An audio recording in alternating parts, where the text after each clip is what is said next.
ಲಾಲ್ ಕೃಷ್ಣ ಅಡ್ವಾಣಿ ಸಾವಿನ ಬಗ್ಗೆ ಅಧಿಕೃತ ಮಾಹಿತಿ ಮುನ್ನವೇ ಕೇಂದ್ರ ಸಚಿವ ವಿ ಸೋಮಣ್ಣ ಶ್ರದ್ಧಾಂಜಲಿ ಸಲ್ಲಿಸಿದ್ದಾರೆ ಎಂಬ ಆರೋಪ ವ್ಯಕ್ತವಾಗಿದೆ. ಮಾಜಿ ಉಪಪ್ರಧಾನಿ ಲಾಲ್ ಕೃಷ್ಣ ಅಡ್ವಾಣಿಗೆ ಶ್ರದ್ಧಾಂಜಲಿ ಸಲ್ಲಿಸಿದ ಸೋಮಣ್ಣ ಬಹಿರಂಗ ಸಭೆಯಲ್ಲಿಯೇ ಶ್ರದ್ಧಾಂಜಲಿ ಸಲ್ಲಿಸಿದ್ದಾರೆ. ತುಮಕೂರು ಜಿಲ್ಲೆಯ ಗುಬ್ಬಿ ಎಂಬಲ್ಲಿ ಆಯೋಜನೆಗೊಂಡಿದ್ದ ಅಭಿನಂದನಾ ಸಭೆಯಲ್ಲಿ ದೆಹಲಿಗೆ ಹೊರಡುವ ಕಾರಣ ನೀಡಿ ಸಭೆ ಮೊಟಕು ಮಾಡಿದ ಸೋಮಣ್ಣ ಇದೀಗ ತಾನೇ ಮಾಹಿತಿ ಬಂದಿದೆ, ಅಡ್ವಾಣಿಯವರು ಸಾವನ್ನಪ್ಪಿದ್ದಾರೆ ಎಂದರು. ನಾನು ದೆಹಲಿಗೆ ಹೋಗಬೇಕಾಗಿದೆ ಎಂದ ಸೋಮಣ್ಣ ಎಲ್ಲರೂ ಎದ್ದು ನಿಂತು ಮೌನಾಚರಣೆ ಮಾಡುವಂತೆ ಸಭೆಯಲ್ಲಿ ಮನವಿ ಮಾಡಿಯೇ ಬಿಟ್ಟರು. ಸೋಮಣ್ಣಗೆ ಗುಬ್ಬಿಯ ಬಿಜೆಪಿ ಜೆಡಿಎಸ್ ಮುಖಂಡರು ಸಾಥ್ ನೀಡಿದ್ದರು.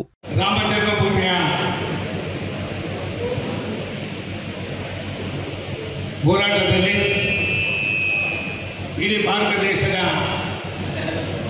ಮಹಾಜನತೆಯ ಮನಸ್ಸನ್ನು ಗೆದ್ದು ರಾಷ್ಟ್ರದಲ್ಲಿ ಭಾರತೀಯ ಜನತಾ ಪಕ್ಷವನ್ನು ಸರ್ಕಾರವನ್ನು ತರಬೇಕು ಅನ್ನುವ ಮನೋದೃಷ್ಟಿಯಿಂದ ನಮ್ಮೆಲ್ಲರ ನೆಚ್ಚಿನ ನಾಯಕರು, ರಾಷ್ಟ್ರದ ಉಪಪ್ರಧಾನಿಗಳು,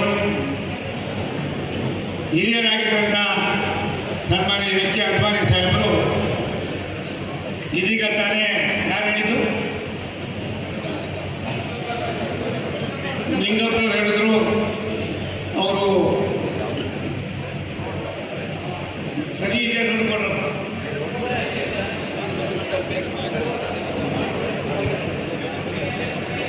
ಅವರು ಈ ಲೋಕವನ್ನು ತ್ವರಿಸಿದ್ದಾರೆ ಎನ್ನುವ ನೋವಿನ ಸಂದೇಶವನ್ನು ನಮ್ಮ ಮಾನಲಿಂಗಪ್ಪನವರು ತಿಳಿಸಿದ್ರು.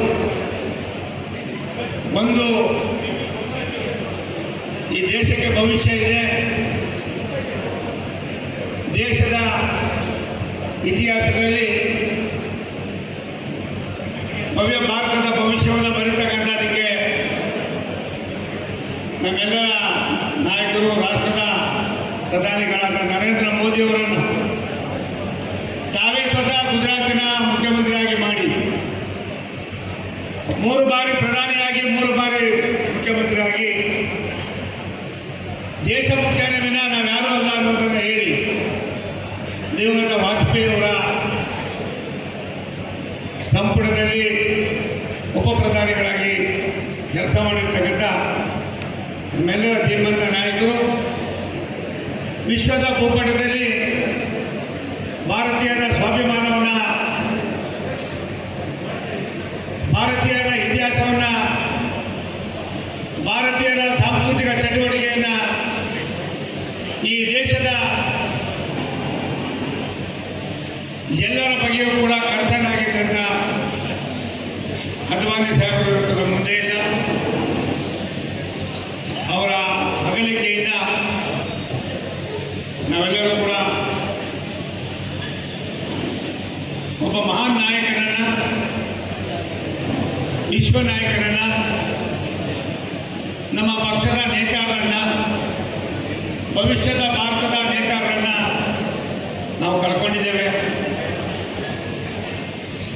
ಇವಾಗ ತಾನೇ ಮಾಹಿತಿಯನ್ನು ನಮ್ಮ ಲಿಂಗಪ್ಪನವರು ಹೇಳಿದ್ದಾರೆ. ಗೊತ್ತಾದ ಮೇಲೂ ಕೂಡ ಮಾತನಾಡ್ತಕ್ಕಂಥದ್ದು ಸರಿ ಇಲ್ಲ ಅನ್ನುವ ಭಾವನೆಯನ್ನು ವ್ಯಕ್ತಪಡಿಸ್ತಾ ಇನ್ನೊಂದು ಬಾರಿ ನಿಮ್ಮ ಎಲ್ಲ ಹಳ್ಳಿಗಳಿಗೆ, ಗ್ರಾಮ ಪಂಚಾಯಿತಿಗಳಿಗೆ, ಗ್ರಾಮಗಳಿಗೆ, ವಿಶೇಷವಾಗಿ ಗುಬ್ಬಿ ತಾಲೂಕಿನ